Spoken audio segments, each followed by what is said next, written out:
नमस्कार दोस्तों, सांस्कृतिक संपत्ति चैनल में आप सबका स्वागत है। नवरात्रि के दिनों में हम अलग अलग रंगों के कपड़े पहनते हैं। एक दिन पे एक रंग, दूसरे दिन पे दूसरा रंग। पर इन रंगों के पीछे का साइंस क्या है और नवरात्रि में हम माता रानी की ही पूजा क्यों करते हैं, चलिए ये इस वीडियो में समझते हैं। हमारे संस्कृति में हर एक दिन का एक स्पेसिफिक रंग होता है। सोमवार के दिन सफ़ेद रंग को महत्व दिया गया है। ये दिन चंद्रमा का दिन है। इस दिन पे सफ़ेद पहनने से मेंटल कामनेस का लाभ मिल सकता है। मंगलवार को लाल। ये दिन मंगल का दिन है। इस दिन पे लाल पहनना महत्वाकांक्षा और ताकत से जोड़ा गया है। बुधवार को नीला। ये दिन बुध का दिन है। इस दिन पे नीला रंग पहनने से धैर्य और स्थिरता का लाभ प्राप्त कर सकते हैं। गुरुवार को पीला। ये दिन जुपिटर का दिन है। ये रंग सेरोटोनिन पैदा करता है जो हमारे मानसिक स्थिति में सुधार करता है। शुक्रवार को हरा। ये वीनस का दिन होता है। इस दिन पे हरा पहनना हमारे स्ट्रेस को कम करने की क्षमता बढ़ाता है। शनिवार को बैंगनी रंग। ये शनि का दिन है। इस दिन को पर्पल पहनने से आध्यात्मिक विकास को बढ़ावा मिलता है। रविवार को नारंगी। ये दिन सूर्य का दिन है। इस दिन को ऑरेंज पहनने से मेंटल अलर्टनेस बढ़ता है। इंद्रधनुष में भी यही रंग पाए जाते हैं। हमारे शरीर के जो 7 चक्र है उनमें भी ज्यादातर यही रंग पाए जाते हैं। ये जो 7 दिनों के 7 रंग है, ये सिर्फ नवरात्रि तक सीमित नहीं है।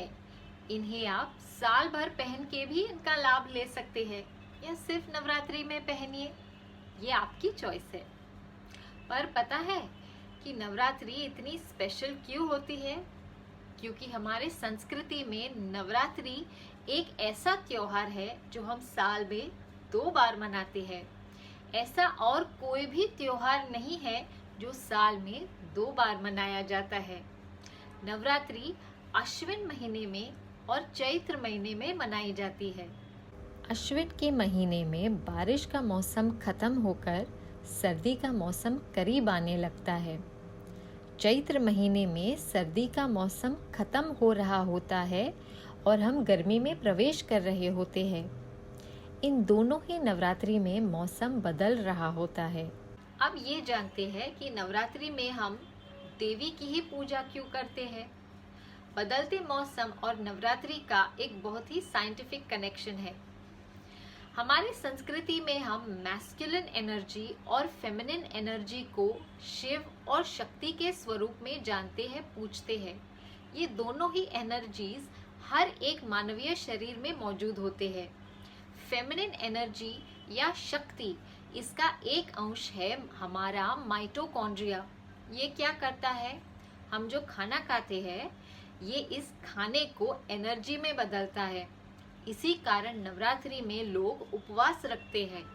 लेकिन इस उपवास में एक चीज खाना बहुत ही जरूरी है और वो है फल आहार। इस देश के हर एक प्रदेश के अलग अलग सीजनल और रीजनल फ्रूट्स होते हैं जो उस स्पेसिफिक प्रदेश के बदलते ऋतु के लिए एकदम परफेक्ट होते हैं। और एक चीज जानना भी जरूरी है कि पहले के जमाने में हमारे ही घर के गाय और भैंस का दूध हम पीते थे, जो बहुत ही शुद्ध और पौष्टिक होता है। इसी कारण नवरात्रि में इन दोनों ही चीजों का सेवन करना अत्यावश्यक है। जो लोग नवरात्रि में उपवास रखते हैं उनमें कितनी सारी एनर्जी और स्फूर्ति देखी जाती है। ये इन्हीं सीजनल फ्रूट्स का कमाल है। ये हमारे सिस्टम को रिजुविनेट करता है। मौसम बदलाव के कारण मानसिक परिणाम भी देखा जाता है। इसी कारण नवरात्रि का ये उत्सव सामूहिक तरीके से मनाया जाता है ताकि किसी को भी कभी अकेलापन महसूस ना हो। तो कहीं पे गरबा, कहीं पे माता का जगराता या दुर्गा पूजा ऐसे मनाया जाता है। कई जगहों पे तो रामलीला भी देखी जाती है। अब रामलीला का और माँ दुर्गा का क्या कनेक्शन है? प्रभु श्री राम ने रावण से युद्ध आरंभ करने से पहले माँ दुर्गा को 108 नीलकमल अर्पण किए थे। माँ दुर्गा ये देख के अति प्रसन्न हुई और प्रभु श्री राम को यशस्वी भव ऐसा आशीर्वाद दिया। तो इस नवरात्रि में अगर आप माता रानी का आशीर्वाद पाना चाहते हो तो अपने मन में प्रेम और भक्ति भाव रख के उनकी प्रार्थना जरूर कीजिए। और अगर आपको हमारे वीडियोस पसंद आ रहे हो तो सब्सक्राइब करना ना भूले। सनातनी रहिए, खुश रहिए। नमस्कार।